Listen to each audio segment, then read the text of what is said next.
सन्मति सूत्र है वो तो पहली शताब्दी का है। एक सिद्धसेन धन्वंतरी के विक्रमादित्य के काल के हैं। विक्रमादित्य के नवरत्नों में सिद्धसेन है।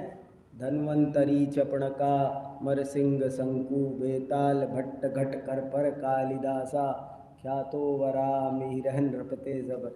तो वो सिद्धसेन आचार्य दिगंबर जैन है।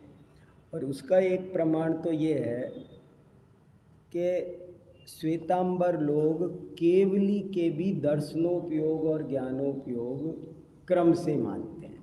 जैसे हम तो क्या मानते हैं, छद्मस्तों के दर्शनोपयोग ज्ञानोपयोग क्रम से होता है और केवली का दर्शनोपयोग ज्ञानोपयोग युगपत होता है। लेकिन सन्मति सूत्र श्वेतांबर मानते हैं केवली के भी क्रम से होता है और सन्मति सूत्र में युगपत माना है। तो अगर श्वेतांबर ग्रंथ होता तो वो क्रम से मानते, इसलिए वो सन्मति सूत्र तो ये एक डॉक्टर देवेंद्र कुमार जी ने उसका बहुत अच्छा संपादन और प्रस्तावना लिखी है, ज्ञानपीठ से छपा है, नीमच वाला। सन्मति सूत्र में देखो आप, आपको कहीं पर भी कोई कुछ दोष नहीं दिखेगा। 3 अध्याय है उसके, एक का तो नाम ही अनेकांत अध्याय है, एक का नाम द्रव्य गुण पर्याय है और एक का नाम नय है। तीनों बहुत सुंदर है ग्रंथ और बहुत बढ़िया।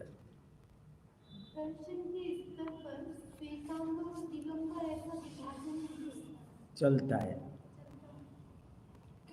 शाखाएं तो है ना, जैसे मीमांसा है तो मीमांसा के भी भेद है। बौद्ध दर्शन पढ़ेंगे तो बौद्ध दर्शन में भी ये बताना पड़ेगा कि इसके 4 भेद है, वैभाषिक सौत्रांतिक माध्यमिक, ऐसे उसके भेद बताने पड़ते हैं। मीमांसा में प्रभाकर और ये वो है जैमिनी। जैसे मीमांसा 2 तरह का है, प्रभाकर का अलग है, जैमिनी का अलग है। हर एक संप्रदाय में कुछ न कुछ मामूली भेद से सभी जगह है। मुसलमान भी 2 तरह के हैं, शिया और सुन्नी अलग अलग है। ये ईसाई भी 2 तरह के हैं। सब में ही करीब करीब ये 2 मुख्य धाराएं जाने क्या है, सब में ही बनी है। तो जैन दर्शन में भी ये 2 धारा बनी, दिगंबर और श्वेता। और दर्शन में भी है ना, फर्क है थोड़ा सा, बेसिक बातों में फर्क नहीं है। वो 24 तीर्थंकर वही मानते, नमोकार मंत्र चे द्रव्य सात तत्व नए व्यवस्था प्रमाण सब वही। न्याय शास्त्र में तो खासकर फर्क नहीं है, लेकिन फिर भी ये फिलॉसफी का ही फर्क है कि भाई वो तत्वार्थ सूत्र में ही फर्क आ गया, थोड़ा सा फर्क तत्वार्थ सूत्र में ही आ गया। तो है तो फर्क, केवली के कवलाहार मानना, स्त्री मुक्ति मानना, ये फिलॉसफी का ही अंतर है। तो बहुत बड़ा अंतर है। मुनि वस्त्र सहित मुनि हो सकता है, ये तो फिलॉसफी का ही अंतर हुआ। ये केवल आचरण की बात नहीं है। किसी को भी मोक्ष और केवल ज्ञान हो सकता है। युद्ध करते करते हाथी पर बैठे बैठे हो जाता है, गर्भ परिवर्तन हो जाता है, 12-14 अंतर बड़े बड़े हैं। तो फर्क तो है।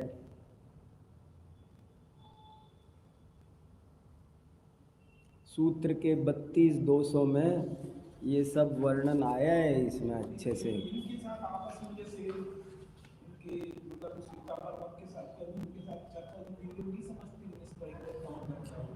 किसका? हाँ हाँ, वो कहते हैं काल का फर्क है। पहले तो ऐसा हो जाता था, अब कालहीन हुआ है तो आप ऐसी पाबंदी नहीं रख सकते। एक लोकप्रिय होने का व्यामोह भी होता है। आप ऐसी बात करो जिससे सब खुश रहे। आपने तो आधी कौम नाराज कर दी, वो सबको खुश कर रहे हैं, सबको मोक्ष बांट रहे हैं। तो ये एक फर्क पड़ता है, सब समझ रहे हैं। ये गौतम बुद्ध भी आपको पता है जैन थे। उन्होंने खुद कहा है, देखो मैंने इसमें इस किताब में एक जगह वो उद्धरण, उनका उद्धरण दिया है। उनके एक दीघ निकाय ग्रंथ में एक चर्चा आती है।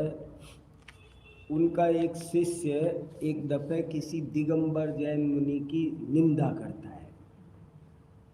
तो गौतम बुद्ध कहते हैं उनकी निंदा मत करो, मैं भी दिगंबर मुनि हुआ, मैं उन्हीं की परंपरा में दीक्षित हुआ हूँ, और मैंने ये सब लिखा है। इसमें किताब होती तो आपको दिखाता मैं सबको। तो इसमें ये लिखा है, वो खुद कहते हैं मैं खड़े होके आहार लेता था, पानी पात्र में लेता था, कठोर चर्या पालता था, लेकिन बाद में मुझे लगा कि ये मैं सूख के कांटा हो गया, मुझे लगा ये बहुत कठिन है, और मैंने है ना मध्य मार्ग एक खोजा। मध्य मार्ग गौतम बुद्ध का खोजना ये तो समझ में आता है, श्वेतांबर के मार्ग श्वेतांबर, लेकिन उसके अलावा लेकिन उनका जो दार्शनिक पक्ष है वो इतना विपरीत क्यों हुए? किनका? बौद्ध का। बौद्ध का दार्शनिक पक्ष, क्योंकि सारा, देखो एक बात सुनो, जब भी दुनिया में कोई एक नई संस्था बनेगी, नया अध्यक्ष बनेगा, लड़ाई होकर के टुकड़े होंगे, तो वो अपनी बहुत सारी बातें बदलेगा। उसके बिना वो उसका अलगपना सिद्ध नहीं होता है। जगह जगह थोड़ी थोड़ी कि भाई ये 48 को 44 कर दो, ये 16 को 14 कर दो, इसको ये कर दो, इसको ये कर दो। तो ऐसे परिवर्तन कुछ होते रहे हैं, छेड़छाड़ होती रही है।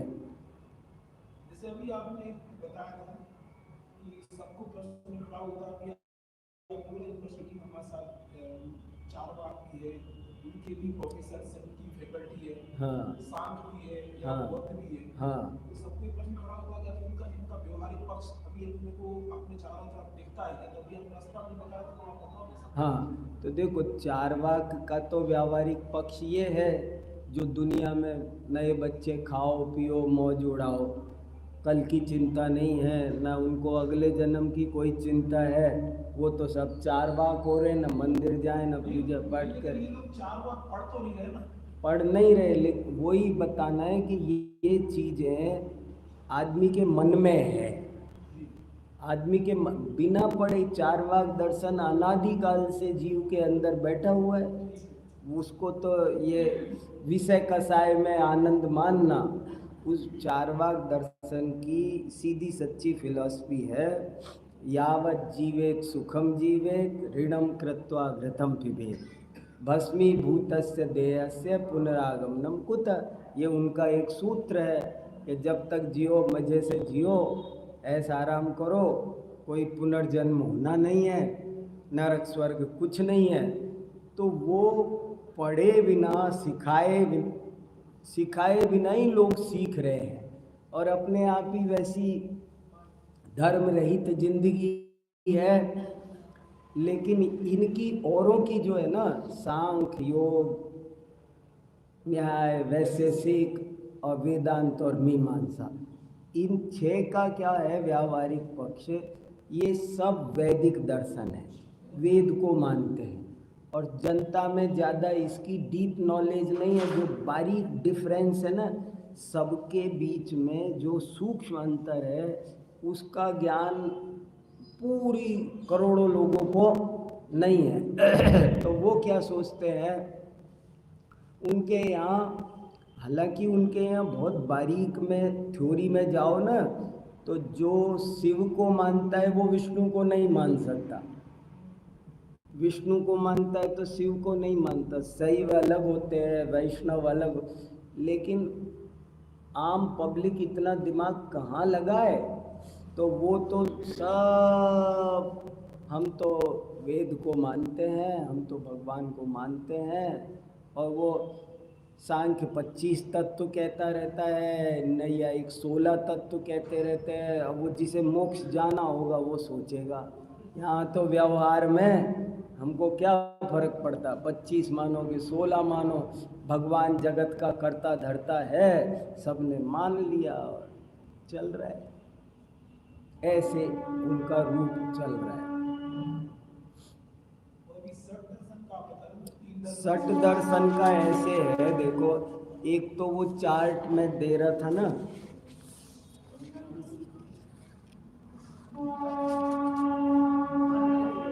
अच्छा कोई बात नहीं। देखो, एक ये किताब और बहुत बढ़िया किताब है, मुझे और मिली नहीं मैं ले आता। लेकिन इस किताब में एक अंदर में एक चार्ट लगा, इसमें पूरा आत्मा परमात्मा की स्टडी है इसमें। तो इसमें ये एक बहुत बड़ा चार्ट है, ये पूरा का पूरा। ये चार्ट एक बार एक देख ले तो पूरा 60 दर्शनों का बहुत बढ़िया ज्ञान हो सकता है। इसलिए मैं ये चार्ट अलग से लेके आया, जिसको चाहिए वो इसकी फोटोकॉपी ले लेना। और इसमें क्या लिखा है, इस इतने से चार्ट को पढ़ लो ना, तो पूरे के पूरे भारत में जितने भी दर्शन हैं सबका परिचय हो जाएगा। कैसे हो जाएगा कि इसमें बताया पूरे चार्ट के में, देखो पहले तो नाम लिखे, कितने दर्शन हैं, तो कुल मिला के 9 दर्शन हैं। जैन दर्शन, बौद्ध दर्शन और चारवाक दर्शन, 3 का तो एक पेयर बना लो, और बाकी 6 एक है। 6 दर्शन तो है वैदिक और 3 दर्शन है अवैदिक। बहुत से लोग ऐसे कहते हैं कि 6 दर्शन तो आस्तिक दर्शन है और 3 दर्शन नास्तिक दर्शन है, पर ये गलत बात है। चारवाक, 3 को लोग नास्तिक बोलते हैं, पर ये नास्तिक नहीं है। नास्तिक का मतलब क्या होता है, वो तो उन्होंने कहा तुम लोग नास्तिक हो क्योंकि तुम वेद को नहीं मानते। लेकिन नास्तिक शब्द का जो मीनिंग है वो तो ये है कि जो स्वर्ग नरक ना माने, पुण्य पाप ना माने, आत्मा परमात्मा ना माने, पुनर्जन्म ना माने, वो नास्तिक है। नास्तिक माने क्या, जो कहे कि पुनर्जन्म कुछ नहीं होता, पाप पुण्य कुछ नहीं है, कुछ भी करो, वो है वास्तव में नास्तिक। तो जैन दर्शन ऐसा थोड़ी है, बौद्ध दर्शन ऐसा थोड़ी है। बौद्ध दर्शन पुनर्जन्म मानता है, पाप पुण्य मानता है। जैन दर्शन पाप पुण्य मानता है, पुनर्जन्म मानता है। एक चारवाक नहीं मानता अकेला, बाकी तो दोनों जैन बौद्ध तो मानते हैं ना। तो मानते हैं तो वो नास्तिक कहाँ हुए? नास्तिक तो वो होगा जो कहेगा कुछ नहीं होता, पाप पुण्य में कोई फर्क नहीं है, स्वर्ग नरक कुछ नहीं है, वो है नास्तिक। तो जैन और बौद्ध ऐसे नहीं है, इसलिए वे नास्तिक नहीं है। नास्तिक तो केवल चारवाक है, बाकी तो जैन और बौद्ध भी आस्तिक है। इसलिए आस्तिक नास्तिक भेद नहीं करना चाहिए, बल्कि भेद करना चाहिए वैदिक अवैदिक। वैदिक का मतलब है जो वेद को प्रमाण मानकर चलते हैं, और अवैदिक माने जो वेद को प्रमाण नहीं मानते हैं।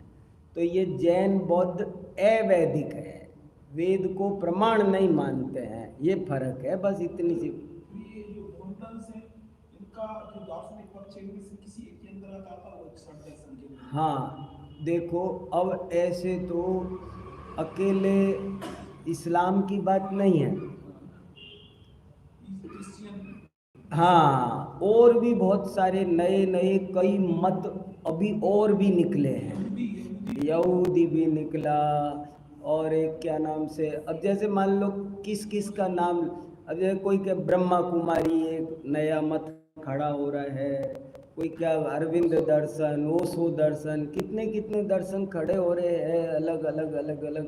अब तो धीरे धीरे ऐसा लगता है इस काल में और जाने कितने दर्शन हो। पहले इतनों में से सेलेक्ट करना था, पहले इतनों में से परीक्षा करके एक निकालना था। अब कितना आगे कठिन काम हो जाएगा, सब बहुत बिखर जाने। लेकिन दर्शन वास्तव में वो होता है जो जीव, जगत, ईश्वर और प्रमाण, चार चीज़ों के बारे में अपनी विचारधारा स्पष्ट करे, उसको दर्शन में जगह दी जाती है। नहीं तो उसको दर्शन नहीं माना जाता। उसको संप्रदाय कुछ भी बनाओ आपने, वो फिलॉसफी नहीं हुई। चार चीज़ें हैं, जीव, जगत, ईश्वर और प्रमाण। जीव मीमांसा, जगत मीमांसा। जीव जगत में अपने आगे सात तक पड़ जाते हैं। 6 द्रव्य में आ गया जगत। देखो जीव माने, पहले तो ये बताओ कि जीव क्या है। किसी भी दर्शन से पहले पूछा जाएगा तुम आत्मा के बारे में क्या मानते हो, बताओ। इसका नाम है जीव मीमांसा। फिर ये दुनिया क्या है ये बताओ, जगत मीमांसा। फिर ईश्वर नाम की कोई चीज़ है, कैसी है ये बताओ, इसका नाम है ईश्वर मीमांसा।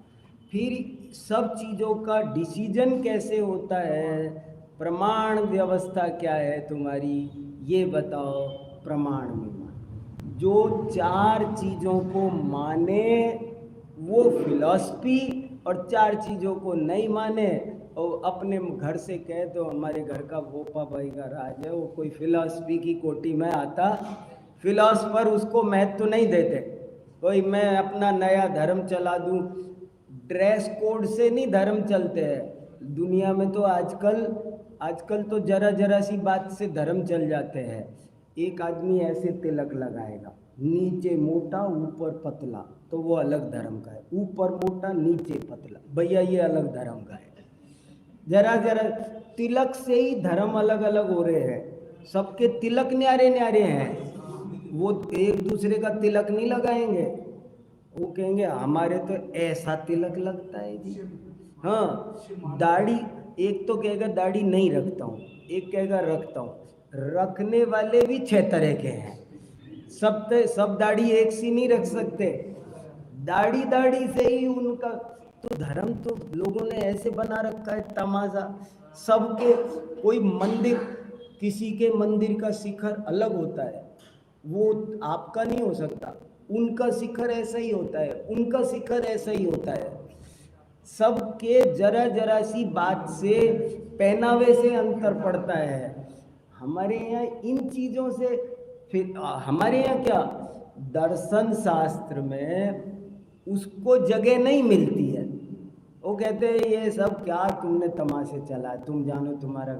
हमें ये बताओ तुम्हारे पास इन चार चीज़ों के बारे में कुछ सोच के आए हो? तो अभी जैसे आपने कहा चार बात, इन चार के बारे में क्या उत्तर? हाँ, उत्तर देता है, उसके पास उत्तर है, सिंसियरली उत्तर है, तर्क सहित उत्तर है। वो जो चार चीज़ों के बारे में जो अपने विचार रख सकता है उसका नाम दर्शन है। जो इन चार चीज़ों के बारे में जिसके पास में उत्तर नहीं है और उससे पूछो तो वो स्टैंड करता है थोड़ी देर, तब जा कर के, अगर वो आप अपनी बात पे स्टैंड करो, आपके विचार हो, और फिर बाद में आपको नहीं हम ऐसा ही मानते हैं, तो ठीक है, तुम एक दर्शन अब यहाँ रखो। अब हम तुम्हारे सबको बता देंगे, लोग सोच लेंगे भैया ये कह रहे हैं। तो ऐसे सब, जैसे जीव क्या है, तो उनका ये कहना है, उनका सिद्धांत है पंचभूतवाद। वो कहते हैं कि जीव क्या है, वो कहते हैं 5 भूत, पृथ्वी, जल, अग्नि, वनस्पति, आकाश, ये 5 चीज़ें मिल जाती है तो जीव बन जाता है। एक प्रॉपर सिस्टम में ये 5 चीज़ें मिल जाती है तो जीव बन जाता है, और 5 चीजें बिखर जाती है तो जीव खत्म हो जाता है, खेल खत्म। वो कहते संयोग इन 5 का एक स्पेशल संयोग, उसका नाम जीव है। और उन 5 का वो स्पेशल संयोग बिखर जाना, उसका नाम मरण है। बस खेल खत्म है, कहानी। पुनर्जन्म क्या होता है बोले, वो कोई अलग तत्व नहीं है जीव, ऐसा उनका 4 बातों पर उनका अपना मत है। ईश्वर क्या है, तो वो कहते जो दुनिया को चलाए, ज्यादा से ज्यादा राजा को आप ईश्वर कह सकते हो, और कोई ईश्वर कोई नहीं है। सनातन धर्म अपना जैन धर्म, इसके अलावा और धर्म भी सनातन धर्म में आते हैं? स्याद अस्ति स्याद नास्ति। देखो सुनो कैसे, बात समझो, बहुत अच्छी बात है। प्रश्न आया है, शास्त्रों में आया है। 363 मत भी अनादिकाल से है, मिथ्या मान्यताएं अनादिकाल से है कि नहीं? अनादिकाल से जीव मिथ्या दृष्टि होते हैं कि नहीं?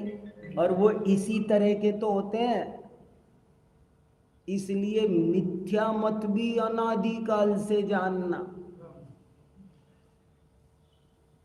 एक प्रश्न पूछा कि तीर्थंकर 24 होते हैं कि अनंत होते हैं? बोले 24 पढ़ा रहे, ये गलत है, अनंत पढ़ाओ। तो हमने कहा नहीं, दोनों बातें सही है। तीर्थंकर 24 होते हैं, ये बात भी बहुत पक्की है। 24 ही होते हैं भी लगाया जा सकता है, अकलंकाचार्य की भाषा में कहो तो। उन्होंने एवकार लगाने को बोला, तो बोले वो 24 एक युग की, एक काल की अपेक्षा देखो तो 24 ही होते हैं, इस अपेक्षा से ये बात सही है। लेकिन अनादि अनंत काल की अपेक्षा देखो तो तीर्थंकर अनंत होते हैं। दोनों बातें सही है। ऐसे ही एक उत्तर ये है कि ऋषभ देव ने जैन दर्शन का प्रवर्तन किया, उसके बाद मिथ्या दर्शनों का उद्भव हुआ, उनके पहले नहीं थे। सबसे प्राचीन दर्शन जैन दर्शन है, अन्य सब दर्शन उसके बाद के हैं। लेकिन दूसरी अपेक्षा ये है कि नहीं, सभी दर्शन अनादिकाल से हैं। मिथ्या दर्शन के भी 5 वेद जो है, विपरीत एकांत विनय के, ये कब से है? अनादिकाल से है।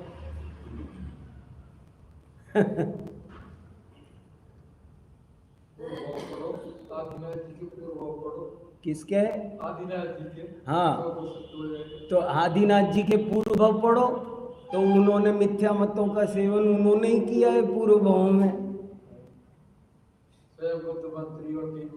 बराबर।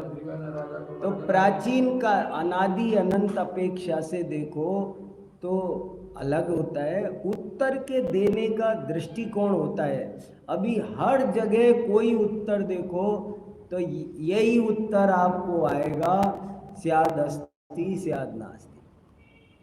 स्यादवाद ये कहता है, मैं स्यादवाद की बात बता रहा था आपको, वो बहुत जरूरी बात है कि आप कोई भी स्टेटमेंट लाओ, आप वो एक दृष्टि से सही है और एक दृष्टि से देखो तो गलत है। हर एक बात, कोई सी भी बात लाओ संसार की, मैंने तो हजारों, जो लोग मेरी क्लास सुनते हैं, मैंने हजारों लाखों वाक्यों पर घटा घटा के बताया है।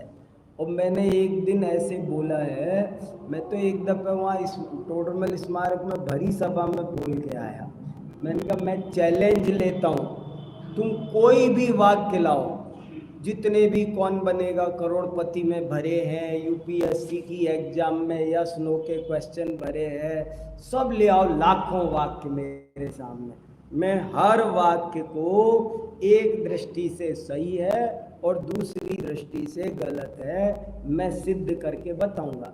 चाहे आप कुछ भी बोलो, गधे के सींग होते हैं बोलो, वंध्या के बेटा होता है, बोलो, आपको जो मन आए सो बोलो, मैं इनको भी सही सिद्ध करूंगा एक अपेक्षा से।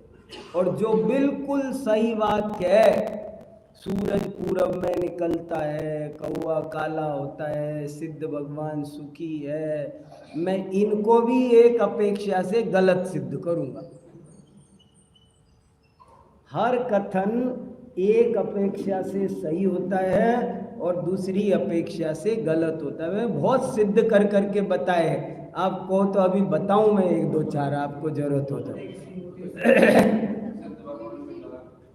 देख है।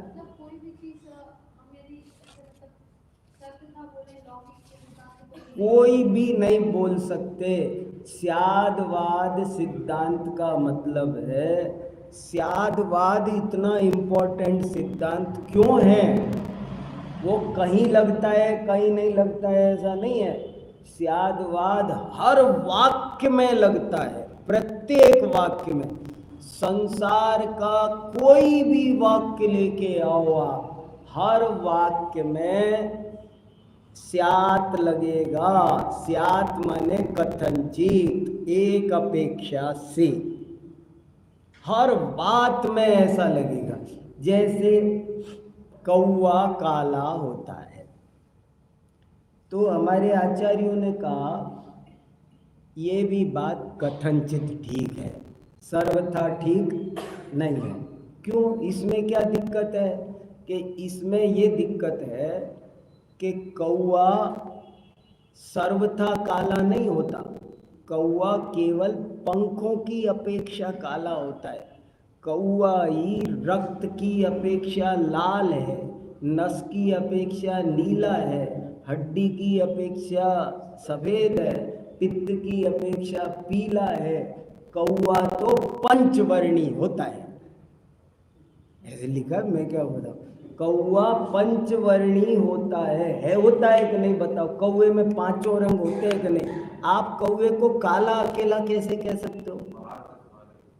फिर वही बात, तो अब आप पहले बोलते बाहर से, हमने आपसे पूछा कौवा कैसा, आपने कहा, आप उत्तर देते कौवा बाहर से काला होता है, अब हम समझ जाते। अब आपने तो कौवा काला, अरे अंदर से भी तो कौवा ही है कि कुछ और है? समझ में आई बात को? इसलिए स्यादवाद सिद्धांत बहुत ही सुंदर सिद्धांत है। आप किसी भी चीज में हर वाक्य में घटित करके देखोगे आप। किसी ने मेरे से कहा अभव्य को सम्यक दर्शन हो सकता है, बताओ हो सकता है क्या? स्यादवाद से हो सकता है? नहीं हो सकता। यही मैं सिद्ध करूं। स्यादवाद सिद्धांत तो ये कह रहा है आप स्यात लगाओ सब सही हो जाएगा। गधे के सींग हो सकते हैं क्या? कैसे हो सकते हैं? गधे के सींग हो सकते हैं, कैसे हो सकते हैं? स्यादवाद कहता है कि कोई आदमी पेंटिंग में तो गधे के सींग लगा सकता है ना। ज्ञानात्मक जगत भी है। देखो हमारे आचार्यों ने कहा हर चीज तीन तरह की होती है। संसार की प्रत्येक वस्तु तीन प्रकार की होती है, शब्द अर्थ और ज्ञान समय त्रय आगम गाहे। हर चीज तीन तरह की होती है, शब्दात्मक, अर्थात्मक और ज्ञानात्मक। तो माना हमने वो अर्थात्मक गधे के सींग नहीं होते, लेकिन शब्दात्मक गधे के तो हो सकते हैं ना, ज्ञानात्मक के तो हो सकते हैं ना। अच्छा मैं आपसे पूछता हूँ, आग ठंडी हो सकती है कि नहीं? अग्नि कैसी होती है? उत्तर दो। स्याद अस्ति स्याद नास्ति। अग्नि सर्वथा गर्म नहीं होती है। अगर अग्नि सर्वथा गर्म होती तो माता त्रिशला के सपने में जो अग्नि आई थी उसका माथा जल जाता। सपने में जो अग्नि देखी वो कैसी थी? वो जो चित्र में बनी रहती है वो अग्नि कैसी है? आप प्रोजेक्टर पर अग्नि दिखा रहे हो, प्रोजेक्टर, तो प्रोजेक्टर जलता है क्या? प्रोजेक्टर पर जो अग्नि दिख रही है वो ठंडी है कि गर्म? हाथ लगा के देखा जा सकता है कि नहीं? तो अर्थात्मक अग्नि गर्म होती है, शब्दात्मक, चित्रात्मक अग्नि 17 तरह की होती है। एक जठराग्नि भी होती है, नाम सुना है जठराग्नि? पेट में भूख लगे तो कहते हैं जठराग्नि, तो ये जठराग्नि है। अब इस पे दूध का भगोना रख दो तो गर्म हो जाएगा? नहीं, मेरे को जठराग्नि उत्पन्न हो रही है तो भगोना रख दे इस पे, दूध गर्म होगा? तो जठराग्नि गर्म है? नहीं है। अग्नि अनंत प्रकार की, अब सुनो बहुत खास बात, अग्नि अनंत प्रकार की होती है, उनमें से एक ही प्रकार की अग्नि गर्म होती है और बाकी अनंत प्रकार की अग्नियां ठंडी होती है। और तुम कह रहे हो अग्नि सर्वथा गर्म होती है? कैसा खतरनाक खेल खेल रहे हो। बहुत आग्रह चल रहा है, स्यादवाद समझते ही शांति आती है। दूसरा क्या कह रहा है उसकी बात पर विचार करने का मौका मिलता है। सब दूसरे के खंडन में एनर्जी लगा रहे, रात और दिन, जिसको देखो उसको जिसको देखो उसको देखो, सब खंडन कर रहे, ये गलत है, ये गलत है, ये गलत है, गलत गलत कर। नहीं लगेगा कहीं भी, कहीं नहीं लगेगा, कोई भी लाओ ना, कुछ भी। अरे आप तो अभी 10 मिनट बैठे हो, हम तो 115 घंटे बैठे, 115 घंटे एक्सरसाइज की है मैंने, इसी बात पर एक्सरसाइज की है। बड़े से बड़े कोई स्टेटमेंट लाए, हमने सारे स्टेटमेंट सही भी सिद्ध किया, गलत, मैं दोनों सही मैं करूंगा, तुम एक ही वाक्य लाओ, हर वाक्य को मैं बताऊंगा इस दृष्टि से देखो तो सही है, इस दृष्टि से देखो तो गलत है। हर वाक्य, कोई भी वाक्य लाओ, सिद्ध भगवान सुखी है, सही बात है, पक्का सोच लेना। सर्वथा नहीं, सर्वथा लगाओगे तो जैन नहीं हो। अब ये और खतरनाक बात बोल दी, क्योंकि स्यादवाद जैन दर्शन का प्राण है और सर्वथा लगाने वाला जैन नहीं है, स्यात लगाने वाला जैन है, ये आचार्यों का निर्देश है। समझो तो सही, एक बार कली कली खिल जाएगी, आपको आनंद आएगा कि हम कोई भी बात कहते हैं तो वो एक ही अपेक्षा से सही होती है, सर्वथा सही नहीं होती है। सिद्ध भगवान इस पर घटा रहे थे ना, सिद्ध भगवान सुखी है। देखो सुनो, सिद्ध भगवान अगर सर्वथा सुखी हो तो फिर ज्ञानी नहीं हो सकते, दर्शन वाले नहीं हो सकते, चारित्र, उनमें अनंत गुणों का अभाव हो जाएगा, केवल सुखी रहेंगे वो। एक दोष आ गया बहुत बड़ा, सिद्ध भगवान सर्वथा सुखी कहते हैं। फिर और सुनो, और दोष बताता हूं, एक कथन को सर्वथा बनाते ही 20 दोष आते हैं। और सुनो, सिद्ध भगवान 4 तरह के होते हैं, सिद्ध 4 तरह के होते हैं। एक तो 3 तरह के बता दिए, शब्दात्मक, अर्थात्मक, ज्ञानात्मक। ये बताओ सिद्ध भगवान सुखी है तो वो अर्थात्मक सिद्ध सुखी है, लेकिन चित्रात्मक, एक चित्र बनाए सिद्ध भगवान का तो वो भी सुखी होगा, उसमें सुख गुण है। तो चित्रात्मक सिद्ध सुखी नहीं हुए।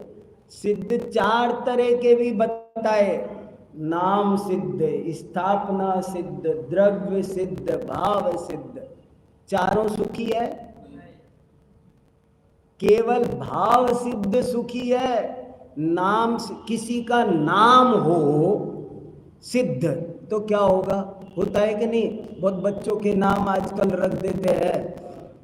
जैसे कोई किसी बच्चे का नाम होता है सर्वज्ञ, तो वो शिकायत, पापा ये सर्वज्ञ गाली बक रहा है, मेरी पिटाई कर रहा है, ये सर्वज्ञ ने पॉटी कर दी। तो क्या नहीं, ये क्या है ये? अरे ये नाम सर्वज्ञ की बात हो रही है।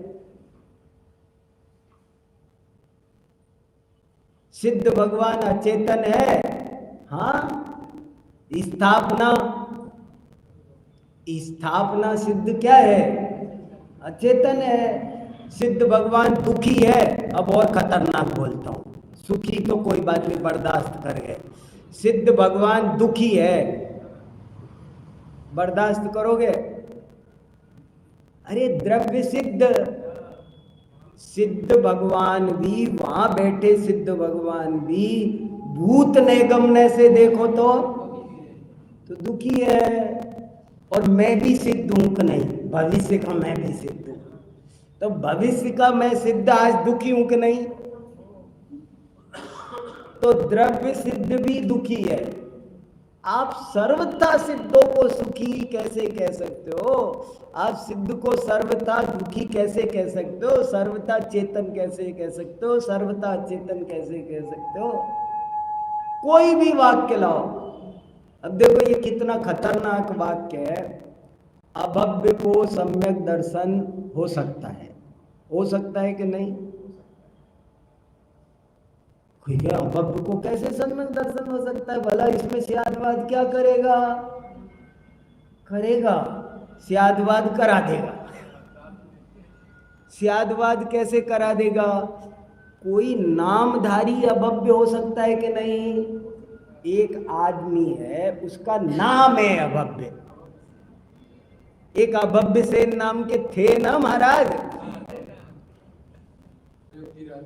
हाँ, फिर एक व्यक्ति का नाम है अभव्य, बस।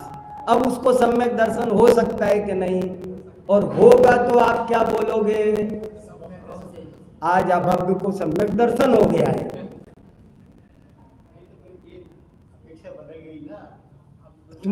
हम कब मना कर रहे हैं कि वही अपेक्षा रही?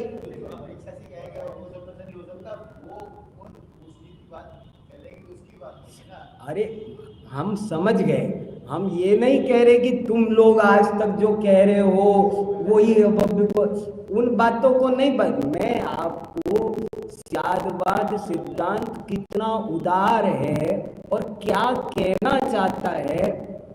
आजकल क्या होता है, कहीं कोई एक आदमी एक वाक्य बोलता है और लोग सोचे विचारे बिना धड़ाधड़ देश में आग लगा देंगे, आंदोलन कर देंगे। ओ ये हो गया, उनने ये कह। अरे के पहले पूछो ना, किसने किस अपेक्षा क्या कहा? मैं हर चीज को देखो, मैं आपसे एक बात पूछता हूं, मुनिराज को आहार देना चाहिए कि नहीं? सही बताना, पक्के में पक्का देना चाहिए ना। और रात हो रही हो तो अब मना क्यों कर रहे हो? अभी तो कह रहे थे देना चाहिए। मुनि महाराज को आहार देना चाहिए कि नहीं? स्याद अस्ति स्याद नास्ति। अच्छा चलो, दिन में देना चाहिए। और अगर महाराज जी का आज उपवास हो तो दिन है ना, मैं महाराज जी के पास जाऊं और मैं महाराज जी को, देखो महाराज जी मैं आहार दूंगा आपको। महाराज जी कह रहे हैं मेरा आज उपवास, नहीं मैं तो आज आपको आहार दूंगा। आहार देना चाहिए, आहार देने से महापुण्य लगता है। आहार देने से बहुत पुण्य लगता है। मैं तो आपको आहार दूंगा, तो देना चाहिए। अच्छा, महाराज जी का उपवास भी नहीं है, रात भी नहीं है, दिन है, पर मेरा भोजन अशुद्ध है, तो देना चाहिए? तब भी नहीं देना। मैं अशुद्ध हूं तो देना चाहिए। माने कित देना चाहिए, इसकी एक विवक्षा। नहीं देना चाहिए इसका। अच्छा, भगवान की पूजा प्रक्षाल करनी चाहिए कि नहीं? फिर वही बात आ गई।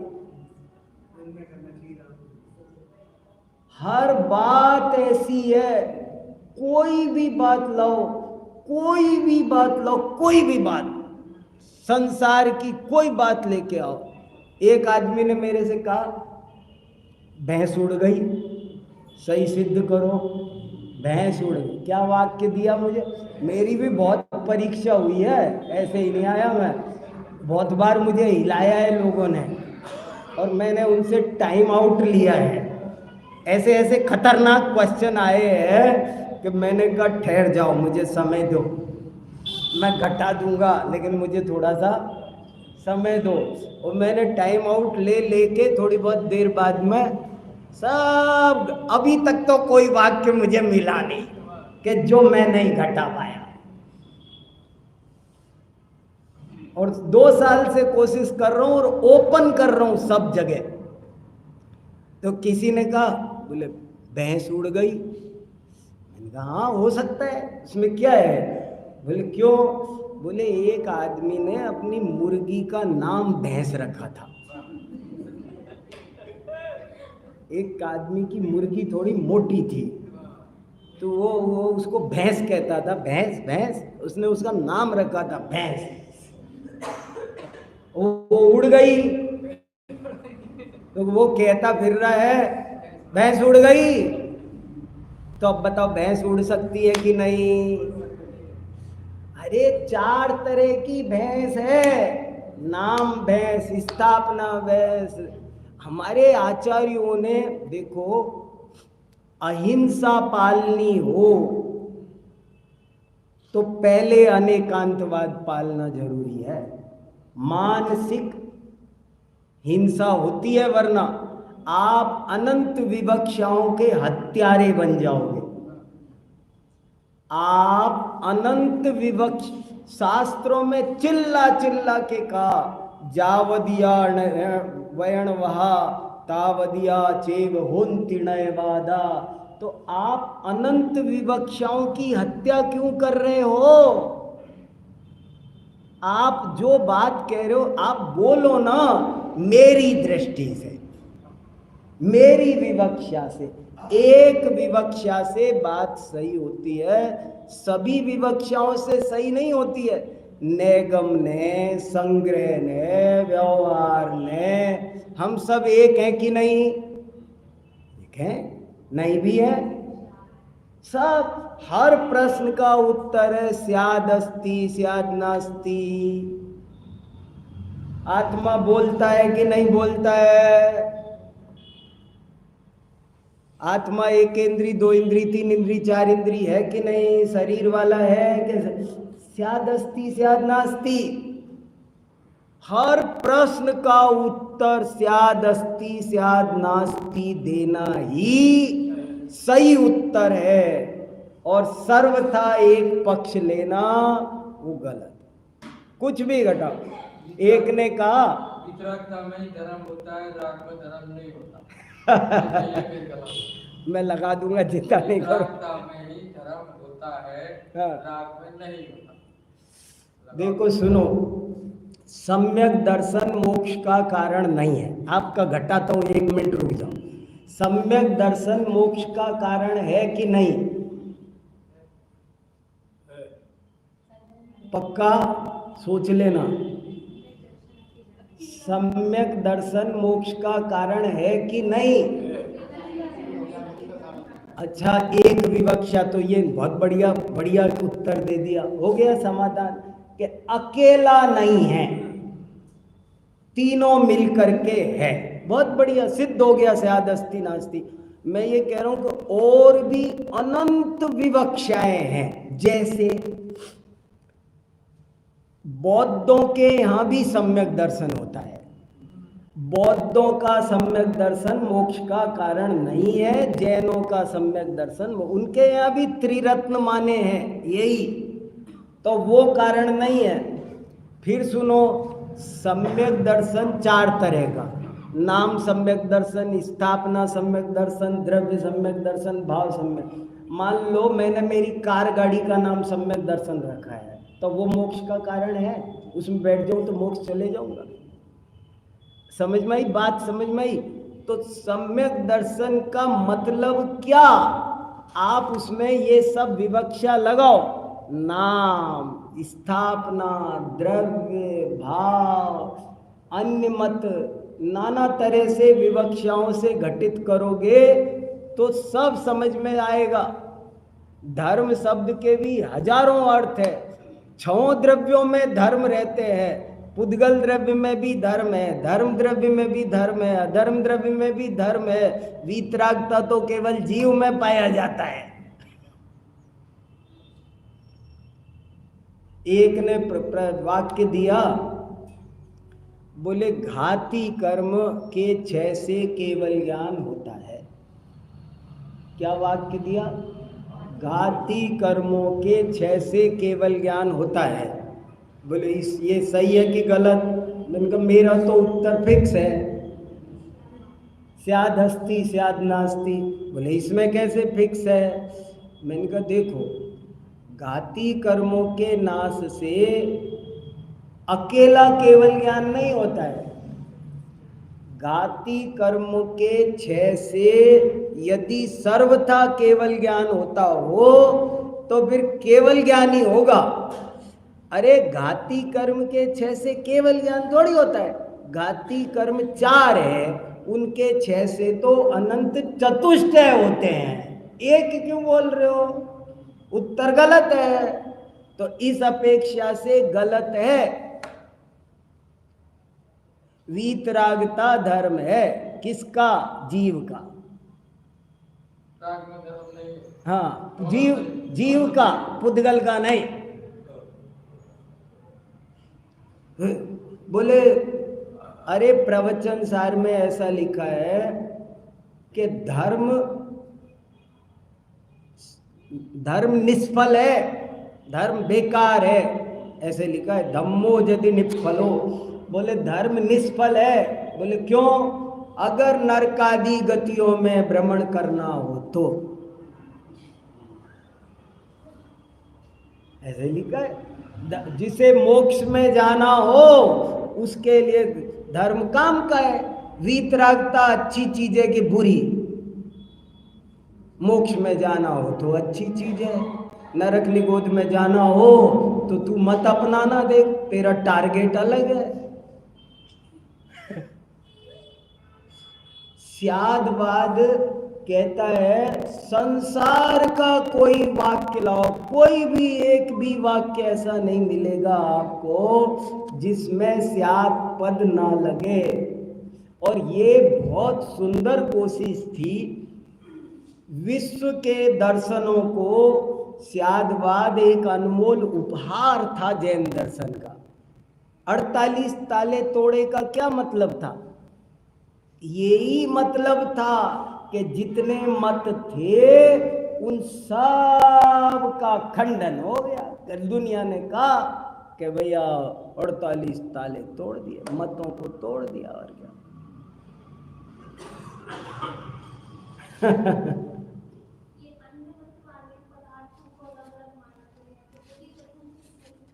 क्या चीज? वो उनकी दृष्टि से मानते। देखो एक प्रश्न सुनो, अच्छा प्रश्न है ये भी। किसी ने कहा कि भाई कोई आदमी कह रहा है यज्ञ करो, यज्ञ से धर्म होता है, ऐसे कह रहा है, तो वो सही कह रहा है कि गलत कह रहा है? मीमांसकों के मत को प्रस्तुत कर रहा है, तो सही कर रहा है कि गलत कर रहा है? देखो विवक्षाएं बहुत है, अनंत अनंत शब्द किसे कहते हैं? मेरा शब्द नहीं है ये, आचार्यों का शब्द है। अनंत विवक्षाएं होती है और आप उन सब का घात मत करो।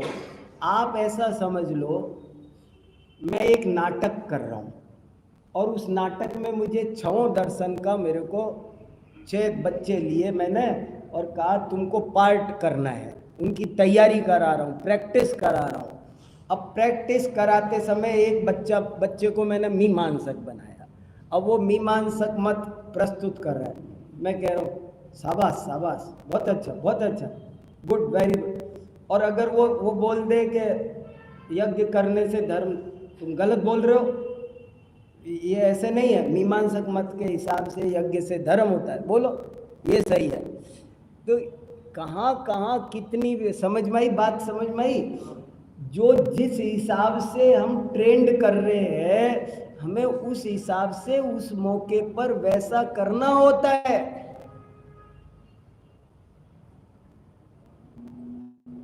स्यादवाद मन को शांत कर देता है, वो कहता है लड़ने भिड़ने की कोई जरूरत नहीं,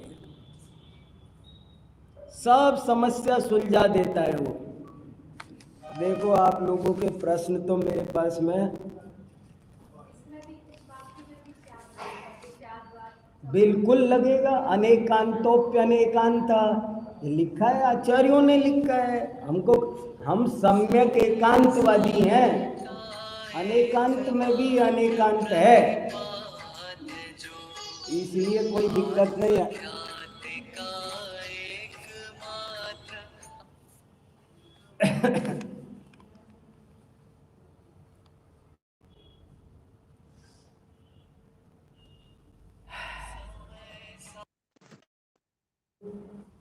जो कल आया था वो ले लेते, कितने प्रश्न हैं जो थोड़े थोड़े देखते हैं।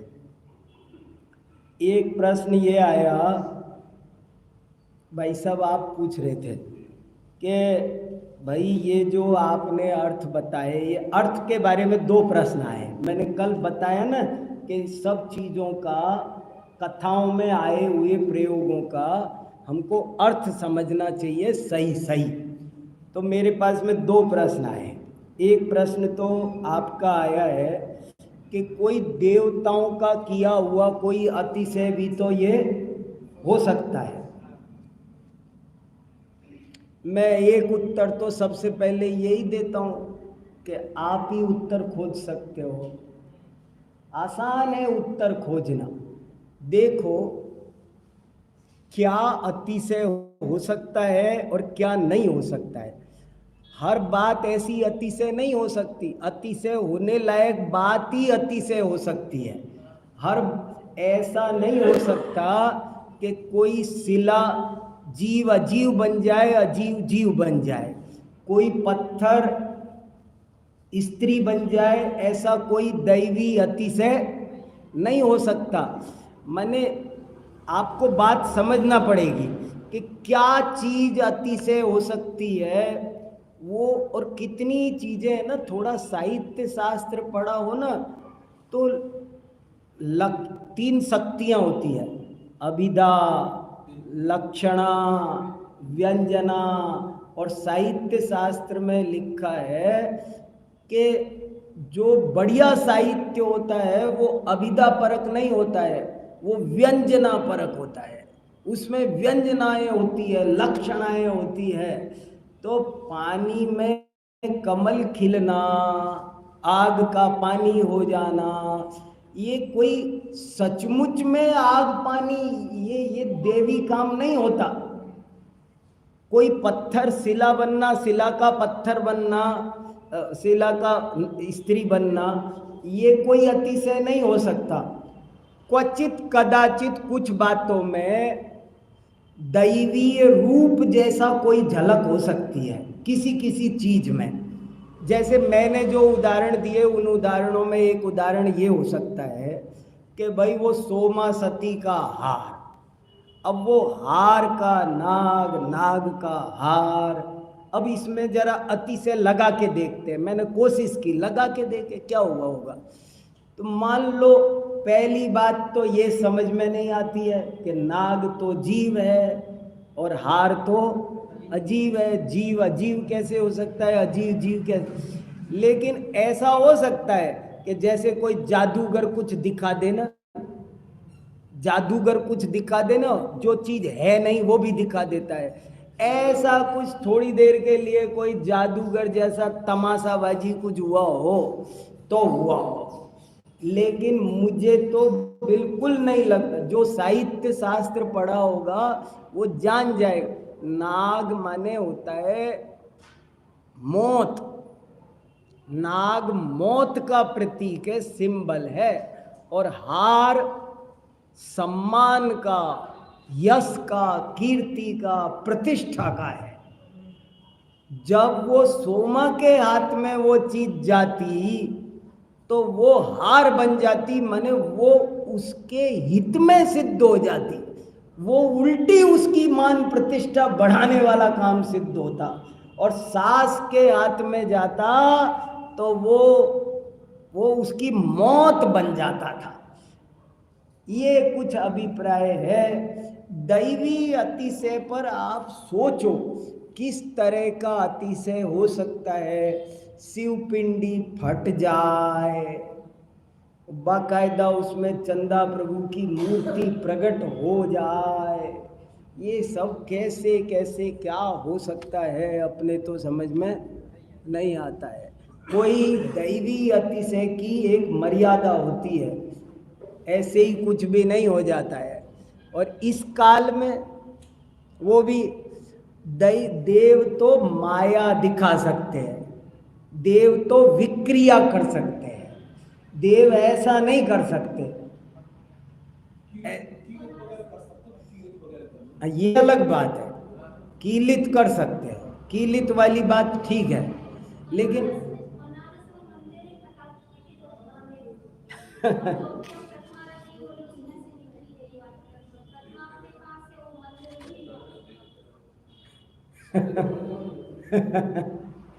है तो सही भाई, नाम तो सुना है हमने भी। देख लो, सोच लो।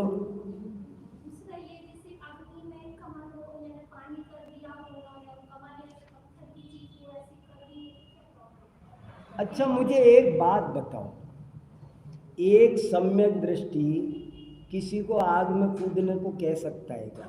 एक तो ये बता दो मुझे, आप शास्त्र के आलोक में बता दो। और फिर दूसरा मुझे ये बता दो, क्या कोई सम्यक दृष्टि आग में कूद सकता है? कूद जाना चाहिए। क्या कोई सम्यक दृष्टि आत्महत्या कर सकता है? आग के यहाँ कोई ऐसा भेदभाव है कि शीलवान को नहीं जलाएगा, और ऐसे कुछ हिसाब है आग में? है? पांचों पांडव कैसे जल गए? नहीं, मतलब एक बात मैं आपके साथ चर्चा कर रहा हूँ, चिंतन कर रहा हूँ, और उसमें कोई बात नहीं है, आप बात करो, लेकिन ये सोचो तो, मुझे तो बिल्कुल नहीं जचता कि सचमुच आग का कुंड बना होगा और कहा होगा सीता से सबने, सबके सब इतने मूर्ख थे क्या? और ऐसे बड़े बड़े महापुरुष ज्ञानी, और वो सीता से कहते, एक सीता, किसी ने कहा जी वो सूर्पनखा की नाक इसलिए काटनी पड़ी, वो परेशान कर रही थी उनको, बहुत डिस्टर्ब कर रही थी बहुत। तो इतने बड़े बुद्धिमान, विलक्षण, उनको उससे निपटने का और कोई तरीका नहीं आया। मुझे आते हैं 20 तरीके, उसमें क्या उनको उठ के नहीं जाया जाता? यही तरीका मिला था, नाक काट लेते। कैसी बात कर रहे हो बाबा? एक मुहावरा है, और उस मुहावरे को तुमने अभिधा में समझ लिया। ये सब जैसे कोई कहे, मैं कहूँ बच्चे लड़ रहे हैं और मैं कह रहा हूँ तुमने घर को नरक बना दिया। नरक बना दिया माने? कोई कह दे, ओ भैया आपके घर में तो गंगा बहती है, तो गंगा बहती है तो घर में गंगा बह सकती है। ये सब हमको मुहावरे पता नहीं, अभिधा पता नहीं, लक्षणा पता नहीं, कथा साहित्य कैसे बनता है, कैसे हो सकता है? कोई सम्यक दृष्टि आग में कूद भी सकता है।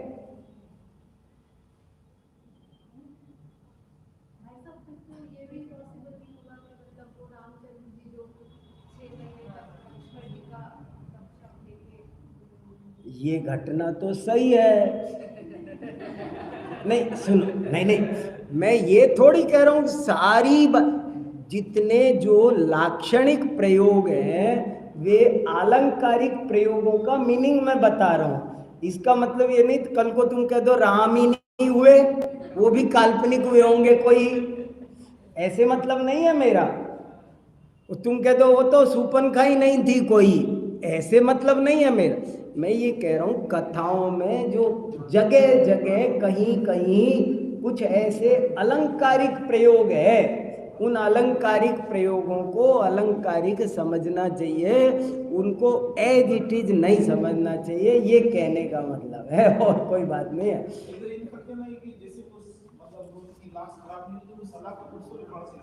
हाँ, अच्छा शरीर था, वज्र वृषभ नाराज, क्या नहीं, कौन सा था? हाँ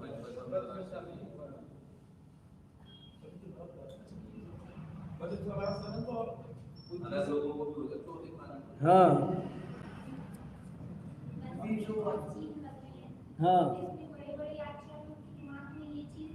सब आई है कथा, नहीं नहीं, सबके आई है, सब समझते चले गए, किसी को ऐसा डाउट नहीं हुआ जैसा अब हमको आपको अब हो रहा है ये सब तमाशा। तो लोग समझते हैं हनुमान जी ने छाती फाड़ के दिखाई और यहाँ राम लक्ष्मण दिखे, अब लोगों ने वास्तव में कैलेंडर बना दिए, ऐसे कुछ होता है, ऐसे सीना फाड़ा और यहाँ पर राम लक्ष्मण सीता दिखे, अरे ऐसे ऐसे कुछ दिखते हैं?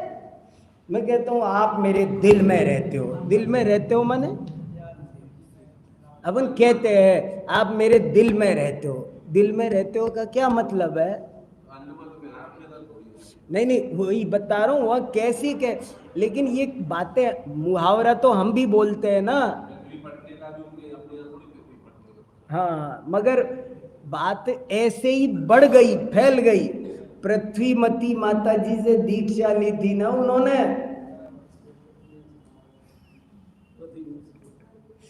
मैं तो आपको एक तरीका दे रहा हूं, सोचो, आप सोचो क्या कैसे है, कितने अर्थों में अतिशय है। और मैं तो स्यादवादी हूं, मैं तो कह नहीं रहा कि आप मेरी बात मानो ही मानो, अभी मानो, यही मानना है, ऐसे तो कुछ है। हाँ, सब साइंस है, ये साइंस वालों से पूछो, वो सब बता देंगे किस किस में क्या क्या लॉजिक है, सारा साइंस है। कितने सारे चमत्कार साइंटिफिक है, वो साइंस से बन रहे हैं। मैं तो ये कहना चाह रहा था कि कम से कम जो चीज असंभव है, आप कम से कम, अच्छा मुझे एक प्रयोग बताओ, ये अहल्या के बारे में ये बात प्रसिद्ध है कि वो उन्होंने, रामचंद्र जी ने शिला को पैर लगाया और वो औरत बन गई। एक अपने नहीं है, ठीक है, लेकिन ये दुनिया कैसे कैसे क्या क्या चला रही है, और हम तो कह रहे वो कदाचित समझाने वाली बात होती है। देखो दुनिया में बोलते हैं, ओ भैया ये तो पत्थर हो गया, पत्थर हो, कोई आदमी बहुत उदास हो जाए ना तो उसे पत्थर हो गया ऐसा बोला जाता है, पत्थर जैसा हो जाए ना तो बोलते हैं, और क्या। हाँ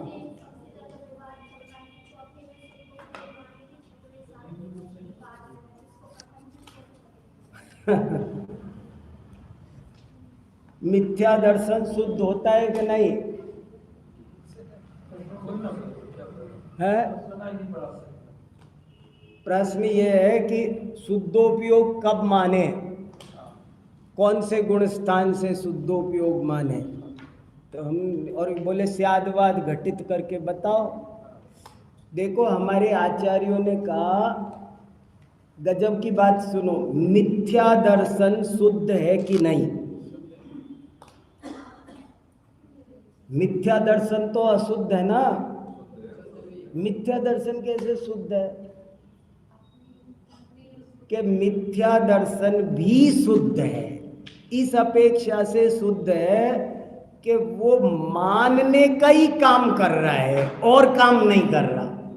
वो भले विपरीत मान्यता कर रहा है, सम्यक दर्शन भी श्रद्धा करने का काम कर रहा है और मिथ्या दर्शन भी श्रद्धा ही कर रहा है, ज्ञान का, चरित्र का, सुख का और गुणों का काम नहीं कर रहा। इसलिए वो भी इस अपेक्षा से शुद्ध है कि वो अपना काम मेरा काम मानने का है, मैं मान रहा हूं।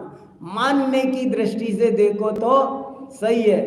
हमारे अकलंकाचार्य ने एक बात सिद्ध की, कोई भी ज्ञान सर्वथा प्रमाण नहीं है और कोई भी ज्ञान सर्वथा अप्रमाण है। कोई भी ज्ञान, गलत ज्ञान भी प्रमाण है, गलत ज्ञान भी। जैसे मान लो 2 चंद्रमा दिख रहे हैं, तो उन्होंने कहा चंद्र अंश में तो ये प्रमाण है, द्वित्व अंश में अप्रमाण। 2 देख रहा है ये गलती है और चंद्रमा देख रहा है ये सही है।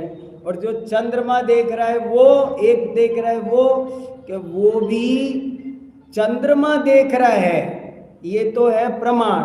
और जो धरती से चिपका सा देख रहा है, पहाड़ से चिपका देख रहा है, इस अंश में अप्रमाण। हर ज्ञान प्रमाण भी है, कथनचित प्रमाण है, कथनचित अप्रमाण है। ऐसे बहुत सारी बातें। चलो बहुत समय हुआ।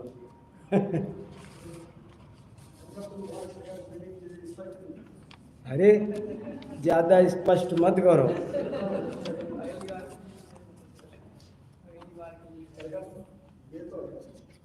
भाई देखो, जैसी स्थिति हमको समझ में आ रही है वो आपको बता रहे हैं।